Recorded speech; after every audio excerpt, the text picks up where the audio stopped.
The book, Think, the Foundation of Self-Awareness and Engagement, was written out of intellectual curiosity and also from a personal experience.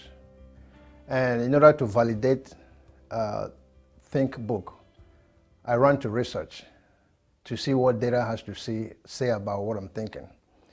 And in the process, I came in contact with my friend, Ravin, who found interest in the work.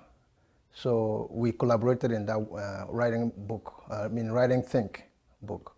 So I really enjoy the process, and I think it's necessary to share the work, not just in print, but also in video. So that was how we come about writing Think, and also to share it in a video form.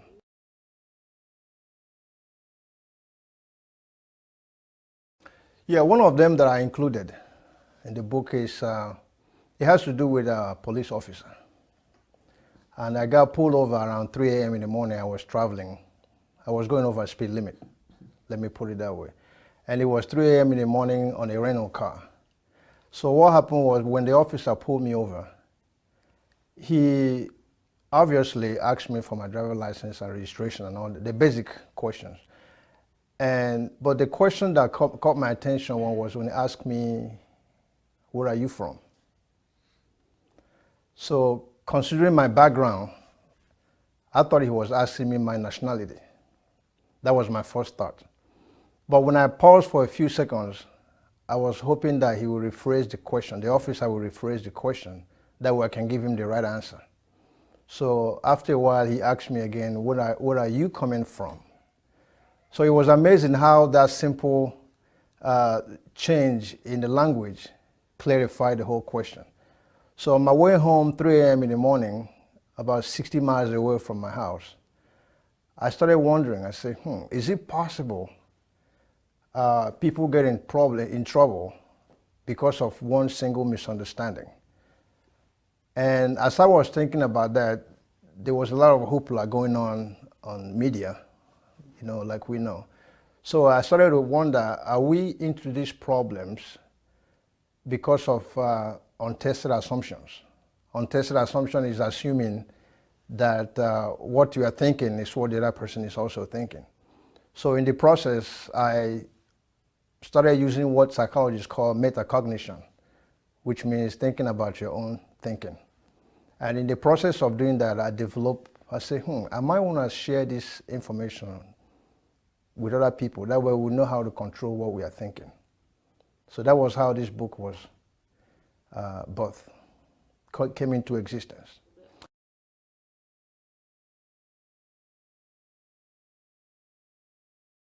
Yeah, there are several types of thinking, but I focus on 4 of them. I use the acronym CCDD. Okay, CCDD. The first one is called creative thinking. Creative thinking is a kind of a foundation of thinking, which all of us do have. When we think, the first place we start when we think is creative thinking, which is the foundational, how to translate your experiences where it will make sense to you. And from creative thinking, then we go to critical thinking. Critical thinking is where you actually analyze and judge what it is that you are thinking. What psychologist Carl Jung says that thinking is hard. That's why people judge. So it is in that critical thinking mode that we actually develop whatever it is that we want to do. And the third one is called desire thinking. Desire thinking is basically you thinking from the expectations that you want to see from a positive or optimistic perspective. That's desire thinking. And the last one in the book is called designed thinking. And design thinking is more like a collaborative effort. Design thinking, for example, is what the auto industry used to, for example, if they want to design child car seats. So they have to come with these 2 industries, the car seat manufacturer and the auto industry. They will design it based on what both of them collaborated or reasoned that will make sense or will make more safety sense. So when it comes to thinking about design thinking in a collaborative effort, the idea is how we can come up with ideas that we will agree upon. For example, in societal atmosphere, how can we agree on something together? How can we disagree in order to agree? And it takes a lot of design thinking to do that. Well, nobody can rise above the way he or she thinks. If I want to know what you're thinking, I just watch what you do. That's just the bottom line. So, but the essence of using that quote is for people to understand that whatever you are doing it based on your limited knowledge. It's not like it's wrong, it's just you're operating on the level that you only know. And it goes back to say also that no leader can rise above the knowledge that he or she knows about leading, about leadership. So nobody can rise above the way he or she thinks. It's a thought that humbles leaders. If you understand that the only way you're acting the way you're acting, not because you are the best in your class, it's just based on your limited knowledge. It creates what psychologists call intellectual humility, which humbles you to understand that no matter how much you know, you will never know it all. And when you operate in that level of higher ignorance, there are three different types of ignorance: ordinary ignorance, willful ignorance, and higher ignorance. Higher ignorance is no matter how much you know, you realize that you will never know it all. And from that arena of operation, you humble yourself when you're dealing with other people.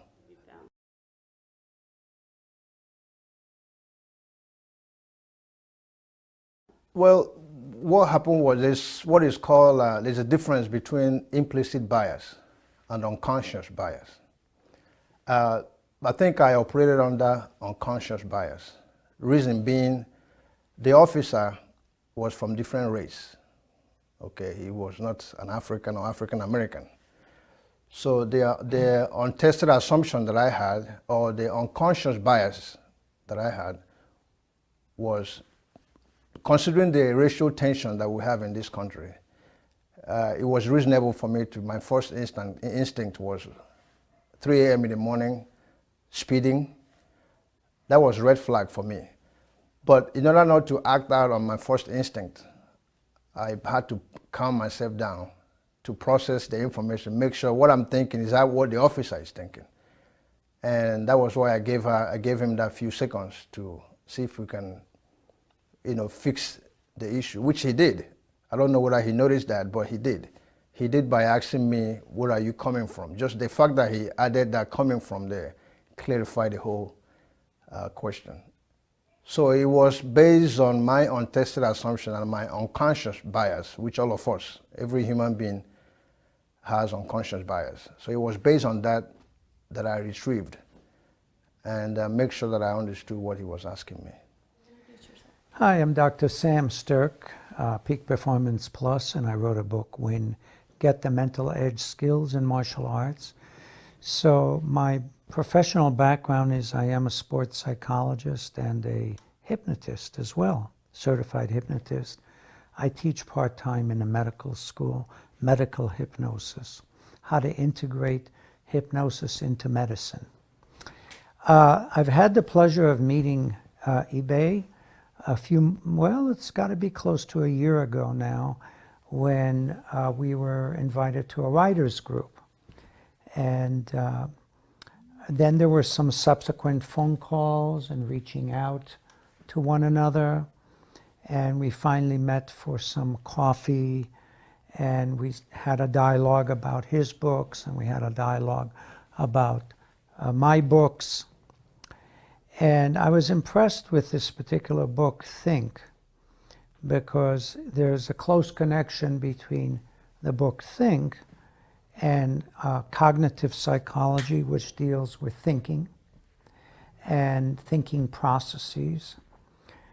and also sports psychology that uses a lot of cognition. The basic rule of thumb is that if you have good thoughts when you execute your sports, you'll probably do really well. If you have not such good thoughts, negative thoughts, self-doubts, you ain't going to do well. Plain English, you're not going to do well. So there's a lot of similarities in our knowledge about thinking process. I help athletes in several areas, to basically change negative thoughts into positives, using stop thought techniques, which is a technique taken out of sports psychology. I had previously an affiliation with United States Olympic Training Center in Colorado Springs, and those are the kinds of techniques they use, stop thought techniques to change a negative or doubting, self-doubting kind of thought into positive really quickly. I do a lot of work with people on visual imagery, how to visualize their skills and mentally rehearse it, you know. So we have a lot of things that we are not identical, but a lot of things that we're similar, you know. And I'm welcoming any kinds of questions from you as well, so please feel free.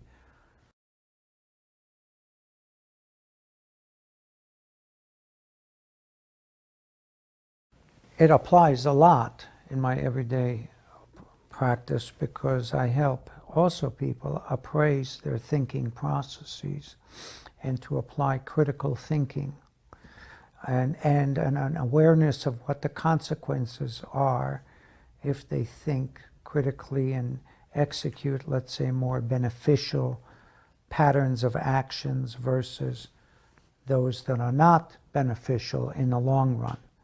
So that's how it helps a lot to understand what I do as well in my practice. Helping people, helping athletes to reappraise their thoughts and their understand what their consequences are, you know. Well, certainly evaluating the consequences in a higher level of kind of cognitive process, thinking process is always beneficial in sports with athletes, you know. Evaluating the consequences, getting to realize that, look, if I don't change my way of thoughts, and I believe that thoughts leads to behaviors, and I believe thoughts first lead to feelings, and they can lead to behaviors. And so if I don't change, if I'm an athlete and I don't change my way of thinking, and I stay with either doubtful thoughts or some kind of negative thoughts like I had a poor warm-up, therefore I'm not going to do well today. Well, there's a whole rearrangement of that type of scenario in one's mind that is possible. That's very possible. So that there is a change in one's thinking. I've interviewed, coached, and trained thousands of people worldwide in the past 25 years as a corporate team building specialist and even as a personal one-on-one development coach. And very few of these people have stood out like Ibeh. His expertise in human motivation, psychology, and success is supreme. And even his eloquency. What I enjoy the most about Ibeh is not just the words in his many bestsellers, but the tone of his voice and the heart that he puts into each of the words. I highly recommend creating for yourself the opportunity to go see him even speak. Because for as much as the words in a book can tell you about a person, hearing Ibeh speak is so much more mind-opening. So especially in this book, Think, he provokes your thought to be with your thoughts, for you to create then a more fulfilling life. So hats off to a dear friend, Ibeh, and an esteemed professional for how he's changing the world. And isn't that what the world needs now? More leaders, more change makers, and people that have that innate ability to help people think about how to create a better life for themselves and a better life for the world we live in. Thank you, Ibeh. So my name is Brian Wood. I'm got a couple hats. I'm the current chairman of the board for the Tempe Chamber of Commerce. I am a big brother for New Pathways for Youth. I am a board member of Linking Sports and Communities, and I'm the founder of Mars Coaching. And Ibeh and I just connected, it's probably about 6 months ago. And we just really hit it off. We had great discussions and great coffee, and it was just connected to a lot of things relative to thought.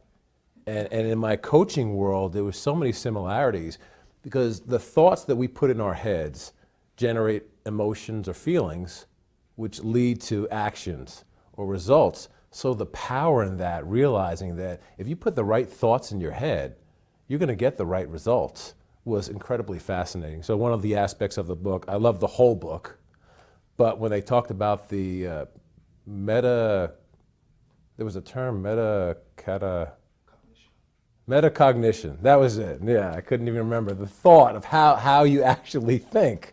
I thought that was a fascinating idea. And some of the things that I work with clients with coaching is relative to the wrong energy or the wrong level. And it was certainly connected to the chapter with the enemy within, where sometimes we get in our own way and we don't realize that we're supposed to be great and we're supposed to be exceptional. But sometimes, again, those wrong thoughts that we put in our head, the fear and the doubt, that ends up taking us into a catabolic state where it doesn't serve us. It doesn't serve any aspect of our life. In fact, it makes us worse in every single way and those around us. So we can control and harness the thoughts that we put in our heads, the right thoughts, that puts us in an anabolic state, which impacts every aspect of our life in an incredible way, physically, financially, spiritually, every aspect of our life. So those are some of the things that really connected with me as a talented author, Ibeh and Ravine, and also the book is just exceptional. How's it going, everyone?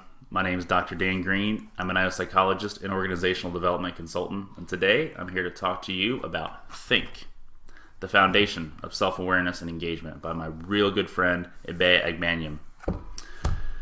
This book really stood out for me, not only in the field of social psychology, but personal development as well. Chapter 6 talks about the enemy from within, and I thought this was especially important. So I wanted to share a little Freudian psychology with you.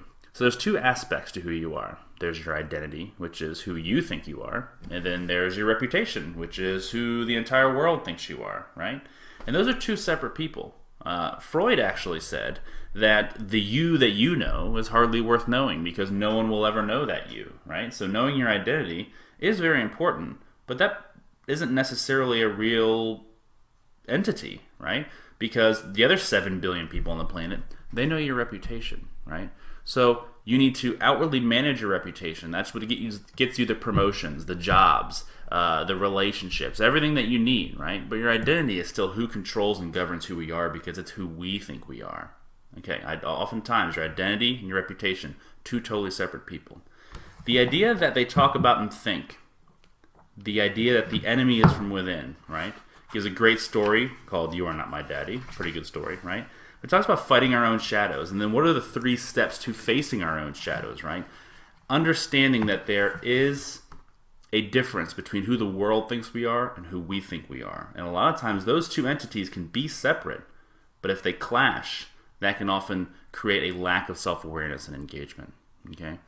Chapter 6 really dives into this. I really think it's worth your time. It's something that all of my leadership development within government and Fortune 500 organizations, I preach this type of dual identity between identity and reputation. And this book really, really, really sums it up for you. I think it's a great read.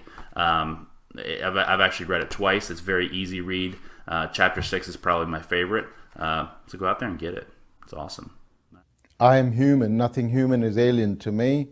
So for me, this book, Think, meant starting at the bottom, because it's the thinking process. Like we used to say when we were little, Dad would say, an idle brain is a devil's workshop. So I didn't realize what he meant by idle. You know, he meant that if you didn't think right, think fair, think properly, think good thoughts, you would always be thinking negative thoughts, and because demonizing yourself, your self-esteem will go down. And when self-esteem goes, you lose it. And good thinking, and again, another thing that he would tell me all the time was, son, if health is lost, I was very skinny. If health is lost, nothing is lost. Something is lost. If wealth is lost, nothing is lost. But if character is lost, everything is lost. And to build character, you have to have the right amount of thinking, right channelizing your energies towards proper thoughts. And especially for a refugee child like me, who working with Mother Teresa, all I learned was humility and compassion and treating people well.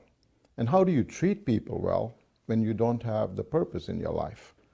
The purpose has to define the business. It has to define your actions, define in school. So for a refugee child which was born with very little or nothing, there was only one way. You couldn't go down anymore. All you could do is to go up and up and up and up. The sky was the limit. And how would you reach for the stars if you didn't dream for the stars? To dream for the stars, you had to work hard. You had to work and conceive. Because if a mind thinks and conceives, mind achieves. Okay? Nothing was impossible. Everything was, I am possible, I am possible. But at the same time, you looked at yourself in the mirror and you realize your own blind spots. Every day, once you realize your blind spots, you begin to fix them, correct them. And at the end of the journey, it's all about thinking human, treat people with respect, treat people with compassion, treat people with love, treat people with humility. Because when we have perceptions or preconceived notions about people, what are we looking? The first thing we look at is color. But if we look at God, God has no color. Religion has no color. Spirit has no color. The only color is in our eyes.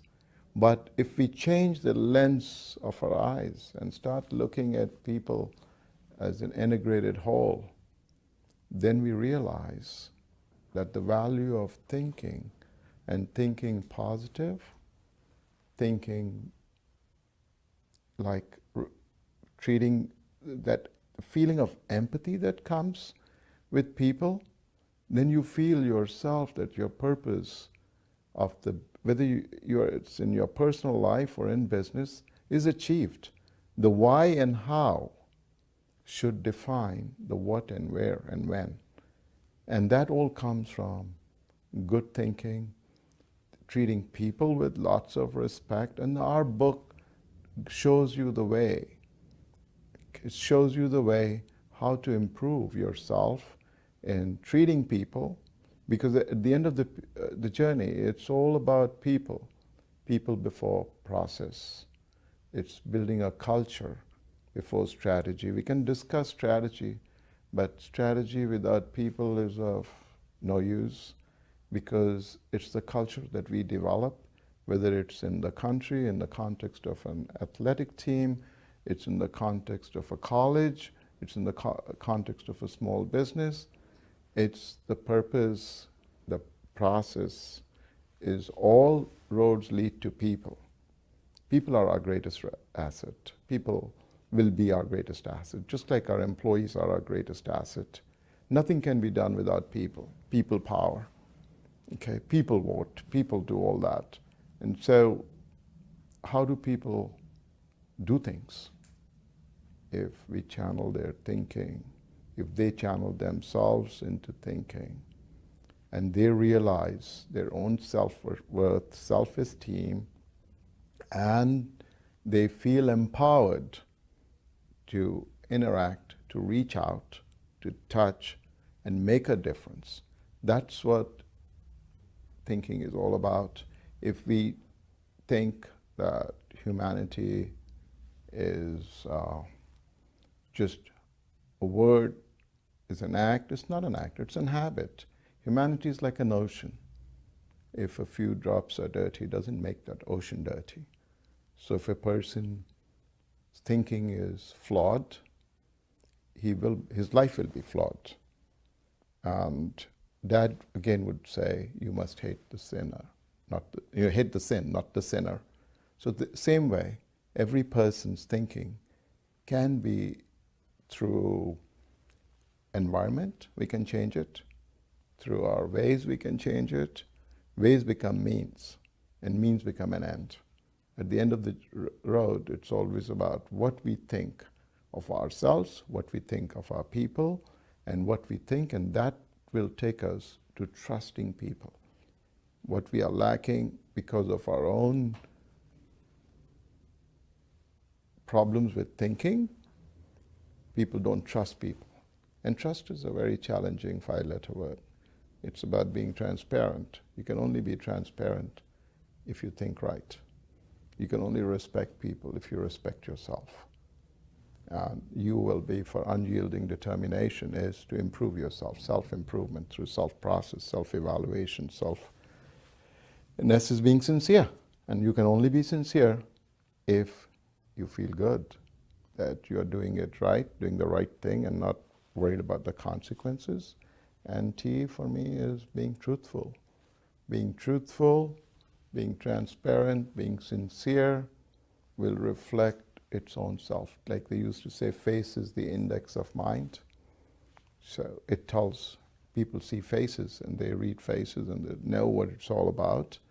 And to sum it up, thinking will define your purpose. Thinking will define your profit. Thinking will define the road that you're going to walk on. And you will reach the destination because it's a journey. It's not a destination. Thinking is a journey. It's an ongoing process. So I would like to say a few extra words. The book Think has got me to reflect on my own life as well, about my thinking, about resiliency, about mental toughness, about positive self-talk, although they're not necessarily all addressed in that book, but they're these thoughts. Think is about thinking, and it had me reevaluate certain things in my life. Before I published the book, Win, Get the Mental Edge, Skills in Martial Arts, before I published this book, which is available on Amazon, I published a memoir called Sammy's Journey, which in fact is my first 12, 13 years of life. I wasn't born in this country, and I'm going to share this personal information. My parents were Holocaust survivors, and they were not in concentration camp, but they ran away because they were Jewish from Hitler. My mother was German, my father was Hungarian. And they found a home at that time in Israel. And so I was born there. My dad lost a lot of family members in the war, including his mother and sisters. It became clear that about the age of 1, I had very serious life-threatening asthma. And from that point on, I was hospitalized about anywhere from 10 to 14 times a year, accompanying with pneumonia very often. My parents had taught themselves how to read and write English. And they read an article in Collier's magazine way back then, in the mid-50s, about a home in Denver, Colorado, a facility. The facility is no longer in existence since the late 1980s, but it operated for nearly 100 years. And it took kids who were evaluated to be the most sickly with asthma from around the world. So we had kids from, of course, from the United States. I was from Israel. We had kids from Europe. We had some kids from Africa, South America. It was a whole united nation, if you wish. The premise of this experience is it was a parentectomy. Like an appendectomy, you take out a bad appendix. A parentectomy, the child leaves his family for 2 years and is separated for 2 years without seeing them. You could write letters, but no face-to-face contact, because they felt that the family was not necessarily the main cause, but a trigger of emotions in the family can trigger asthma. I left in 1955 as a 10-year-old, flying by myself to Denver, Colorado. Flying by plane, I remember crying, which seemed to be at least half of the time, because it dawned on me, 2 years away from my family. I arrived in Denver, and the director of the home greets me. "Hi, Sammy," shakes my hand, and I'm looking at him. I didn't speak one word of English. And I was very sad about and lonely about leaving my family behind, even though there was a lot of stress in my family. I could tell you that many chapters in my book correspond to what I went through. For example, resiliency. I remember being there a couple of hours, feeling sad, and I said to myself, so do you want to be sad for the next 2 years, or do you want to adjust? I saw some kids watching a square, which became a television, which in those days didn't exist in Israel. I adjusted. I adjusted well. I decided that I needed to be mentally tough and get through this, and I never had an asthma attack again. Never, even to date. The goals for me were to get well. The goals for an athlete is to perform better. You said about change can be caused by changing one's environment. This was a change in my environment, a complete change, a completely different language, English, and a change of customs and ways of talking. So I wanted to share that because it's in my memoir, Sammy's Journey, but it has a lot to do with rethinking, thinking about if you're going to be depressed and sad, you're not going to adjust well, you're not going to be happy, the boys won't like me in a dormitory, I'll have problems in schools. So I had to do a lot of thinking and reevaluating. And when I think about it, I think about the book Think. So I wanted to share that was my humble beginnings in life.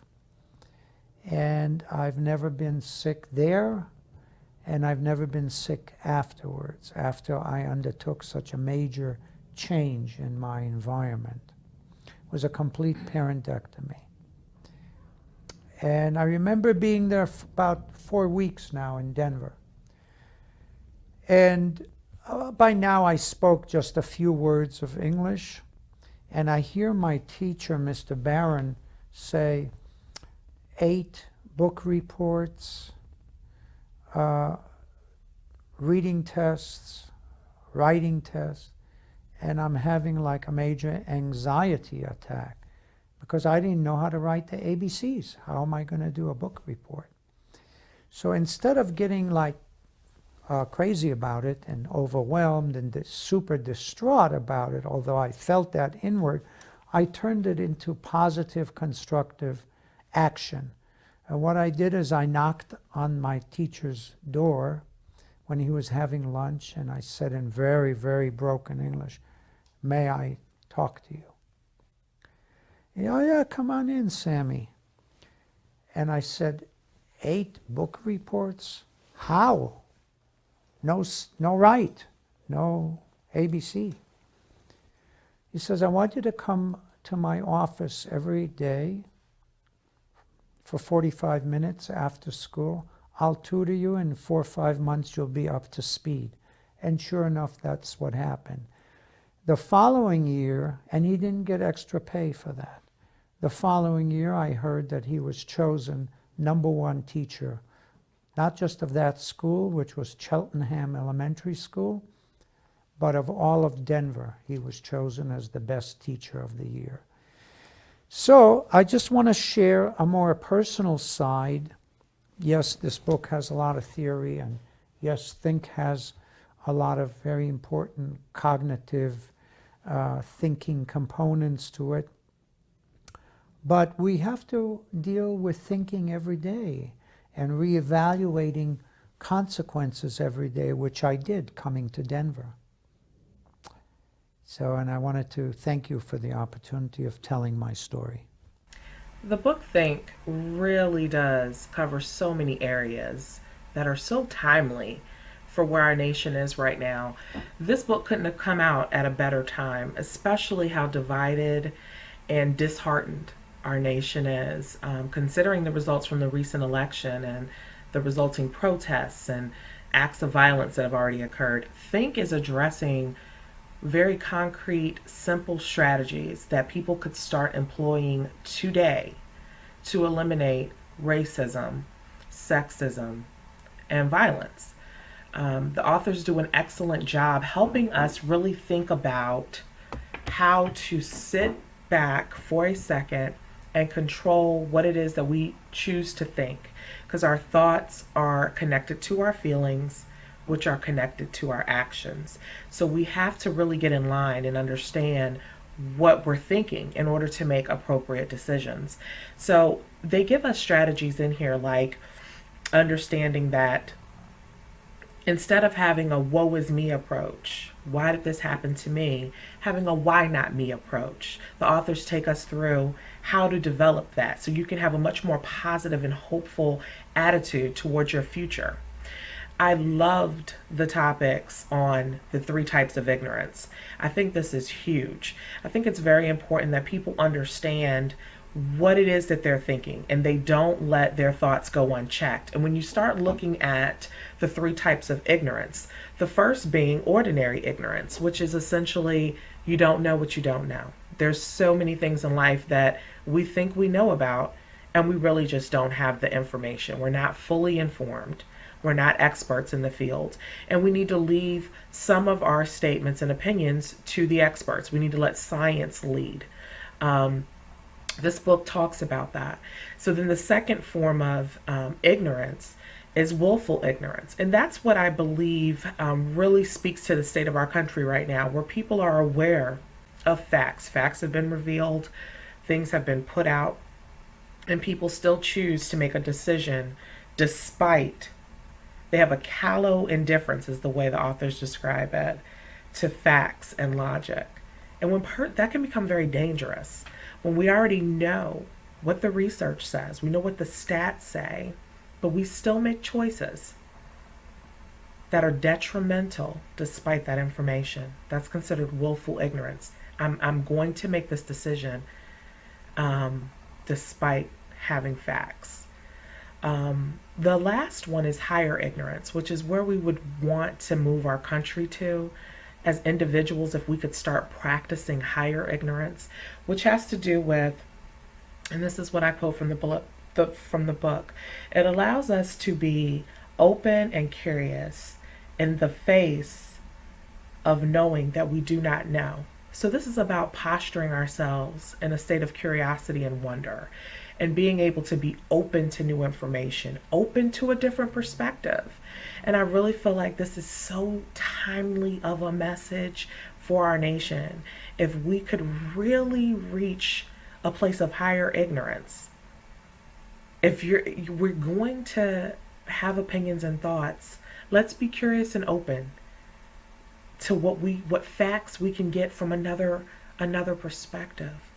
And this I think is huge and could move us light years into healing our land. Of course, the authors talk about kindness and the research in kindness and looking at previous studies that have been done to show that we're not a nation that's unkind. We've done it before during 9/11 and during other incidences of trials.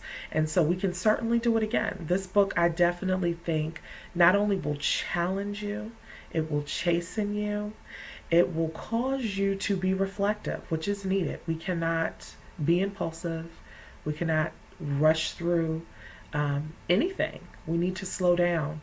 And this book will cause you to slow down, will cause you to do some evaluation, and will cause you to want to be better. And by you becoming better, everybody gets better because we're not on an island. And they talk about this in the book as well. We're all interconnected. And so the things that you do affect me. And the things that I do affect you. And so it's a big circle, and we all are responsible to one another. And I think this book does a really great job of showing us how to get better engaged with each other through self-awareness. So I thank the authors so much for what they've done, and I hope you find the book to be just as compelling and just as effective as I have. So a couple other thoughts about the book Think. And the one thing that comes to mind is the reality that thinking is not easy. And that may be why you see so many people distracted in doing so many things to intentionally avoid thinking, because strategic and deliberate thinking is something that takes effort. So whether you're spending an abundance amount of time watching TV or on Facebook or something that's going to take you away from thinking, that was an observation that I thought was that Ibeh and Ravine, the points that they made in the book, that were exceptional. The other item I wanted to mention was follow your cloud as opposed to the crowd. And to me, that really spoke to me. It really resonated with me because so many people go through life just going through the motions as opposed to living their passion and living in accordance with their values. Because when you live in accordance with your values, there's passion and there's happiness and there's success. Because everyone has their own definition of success and happiness. But if you're not living in accordance with your values, that's when stress comes into play. And that's when you are not living the life that you were designed to live, and you're not being the person that you were designed to become. So those are a couple items I wanted to share. I did want to mention that Ibeh and Ravine are exceptionally talented authors and people, and I love their philosophy that you always serve humanity, and you always improve, and you always learn, and it's a process. And someone mentioned earlier, it's a journey that never ends. It's a constant journey. So it's a thrill to be involved with this testimony. So thank you so much. Huge fan of the book Think, and look forward to the next book. Well, thank you so much for watching this video. The whole idea is to emphasize on the importance of thinking. And if I can go back to study, research shows that according to National Science Foundation, they say that average brain processes about 12 to 60,000 thoughts on a daily basis. And 80% of those thoughts are negative thoughts. And out of those 80%, 95% of them are repetitive thoughts. So things that we think on a daily basis. We're just recycling our thoughts every day. So I just wanted to put that out there to emphasize that if you spend too much time doing the same thing over and over again, it is guaranteed that you get the same result. So we are hoping that this video will expose you into a new imagination, a new beginning. Because recent 2014 study also shows that 67% of men do not like to stay with your thoughts alone, as opposed to 25% of women. So if we have all this information now, it is now in our arsenal to do whatever it takes to challenge the way we think. Again, like we mentioned at the beginning, that we are the product of what we think about. If somebody wants to know what you're thinking, they just watch what you're doing. There is no if or buts about it. So I challenge every one of you that is watching this video to understand that the ones that you once knew it's not the only way. So we are giving you all the tools now in your toolbox to do something different. And I must also say that according to Albert Einstein, he says that you cannot solve your problem with the same level of thought that you started with. I'm just paraphrasing it. So if you want to do something different in your life, we are giving you the tools. The experts that you see in this video are giving you the tools for you to make the change. And again, Mahatma Gandhi said, you have to be the change that you want to see. So I believe that this work that we are doing together, the whole idea is to uplift humanity. And humanity does not have color. And if you look at it, it transcends everything that we do. So thank you very much for giving us the opportunity to express this well-researched book called Think, the Foundation of Self-Awareness and Engagement. And I do believe that you will find it very useful in every level of your life. Thank you.